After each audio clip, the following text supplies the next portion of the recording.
So Tony Khan is who we were just talking about, and he did a little media rounds, his little media tours, and he responded to what's happened in the news and what everybody's saying about this and that. So he shows up. This was him at Collision, I think, or Dynamite, whatever. Rampage, sorry. We see it here. This was last week. Here's him with Daniel Garcia after he supposedly broke his neck.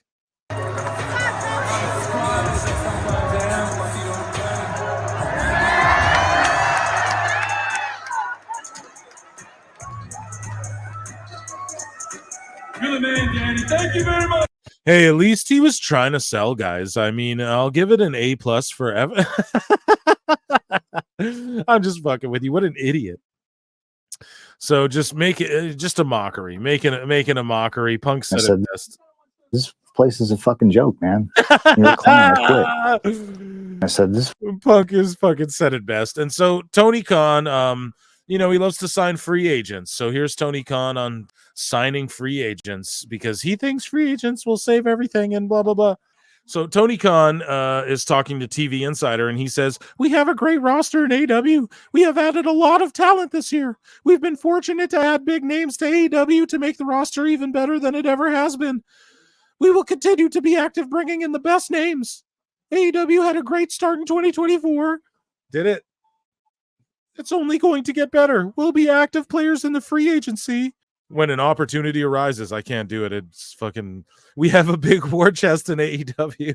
I think that free agency in pro wrestling is good for the fans and wrestlers alike. I agree with that. I think that's the biggest thing. I think that's the biggest compliment you can give AEW, that they make it interesting, but we just know when wrestlers go there, that whatever they're going to do won't be interesting. So is it a W, Tony? I don't know.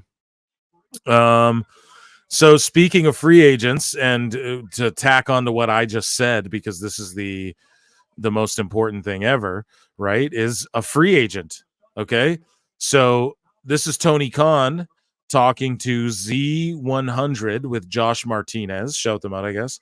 And one of the biggest free agents he ever signed is Adam Copeland, Edge, right? And he's out of there in like a year. He already kind of said it, like, oh, might retire. I only have this little bit of long. I told y'all it was like a 3-year fucking deal or whatever. I think it was like a cut, like 2 years with or 3 years with an option or some shit like that. I can't remember. So, but either way, it's like Adam Copeland is such a great leader for AEW. So this is the guy who came out and just cut that little Punk promo. Like, is he a great leader? Is he there all the time? He probably motivates the back and encourages everybody. But I mean, at what cost? Who knows? Adam Copeland is such a great leader for AEW. He's a TNT champion, and having the Rated R superstar as a locker room leader is such a special thing for us. I think that Adam Copeland has been such a great champion for AEW and great leader. Thanks for re-saying the same sentence, Tony. I am also very grateful to have Adam Copeland, the Rated R superstar in AEW, every week. He keeps saying it. Yeah, quit saying the same thing.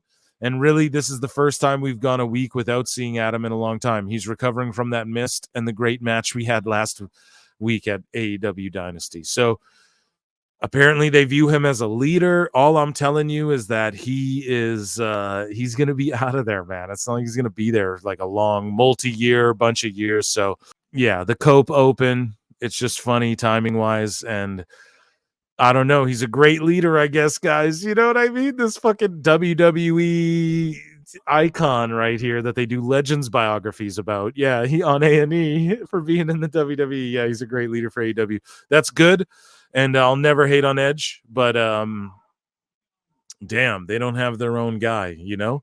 Like if Edge returned to WWE tomorrow and Roman's there, like Roman's the leader, you know, the locker room. It's just the truth, bro. Like he's the top guy. So Tony Khan, speaking of not free agents or possible free agents, the bidding war of 2024, you know, everybody's asking, where's Britt Baker? So Tony Khan tells TV Insider, he comments on the absence of Omega, MJF, Britt Baker, and a lot of these AEW OGs, and teasing that some great stars will be returning soon. We can't wait to have the roster at full strength. Kenny Omega coming back to TV, even if he isn't 100%. So yeah, he's got to be cleared, or maybe stupid. I don't know, but you got to think Kenny's okay, or he wouldn't be doing chair shots to the gut. He's not. Anyways, just seeing him will be so great. There are a number of stars we'd love to have back. MJF, I'd love to get MJF back soon whenever possible. They never bring up the bidding war of 2024.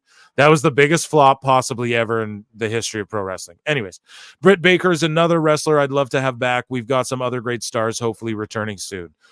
So just basically nothing. Like, we don't know when MJF's going to be back. We don't know when Britt Baker's going to be back. We don't know when any of these people are going to be back. They may never be back. No, I think they'll all be back. But these are the people who need to come get Kenny Omega's back.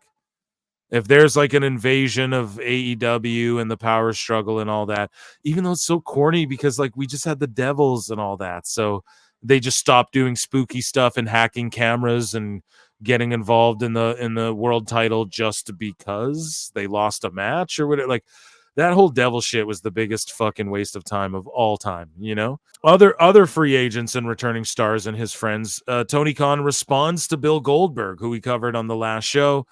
Tony Khan says, reacts to Bill Goldberg calling AEW's product too cheesy and says, Bill Goldberg wanted to work here. Yeah, he wanted your money, Tony Khan, and he wanted a real opponent, okay? He wanted something compelling. You offered nothing compelling. You gave him a bunch of hugs and offered him a bunch of money, and so he's like, well, I will work here, but I'm not trying to really work there. I need a locker to smash my head into, and I need my son to come in, and I take his shirt off, and I need, and, you know, come on, I'm a tough guy. I need, like, a real Steven Regal to get in there. Okay, I met with Bill several times. Bill was looking to work here. His agent is like the guy, like Jericho, like his agent makes a living off of fucking Tony Khan, is what is the joke Eric Bischoff made. So anyways, it's funny because I had a bunch of really nice meetings with Bill and would have honestly been interested in doing something. I have a lot of respect for Bill. I was surprised by that because that certainly wasn't what he said to me when he was talking to me about working here at some point, which I've always been open to, and I really like Bill. Well, at least Tony's staying classy. At least he didn't call him Harvey fucking Weinstein for saying what he said. What do you guys think that is with Goldberg, you know? I don't know what that is, man. Tell me in the chat or tell me in a comment or something. Like, what is that with him? I don't understand what that is. You know, like, why is he shitting on them all of a sudden? Going back to WWE or fuck, who knows? But speaking of the Harvey Weinstein stuff and all of that, Wrestling Observer, which this ties into the Tony thing, and we already talked about the Observer, but AEW President Tony Khan's much-discussed attack angle with Jack Perry and the Young Bucks was purposely booked to take place on last week's edition of Dynamite so that Khan can pull a publicity stunt for AEW and appear at the NFL Draft while wearing a neck brace. I just want to point that out because obviously it's what it was, but if the Observer's saying that's what it was, that means Tony told them that's what his plan was to do a straight-up, like, publicity stunt. So wrestling is like a series of publicity stunts almost, you know, but you got to time them correctly. I tried to be optimistic and put it over, but at the end of the day, I think it kind of, he just shouldn't have said anything about Harvey Weinstein, and I think it would have went over well, and this week would have went over well, but I honestly don't. What are the ratings going to be? 699,000? So for this, you know, for this episode, basically Tony Khan's a fucking idiot. We already knew that. I don't have music for Tony Khan. People are saying I need that.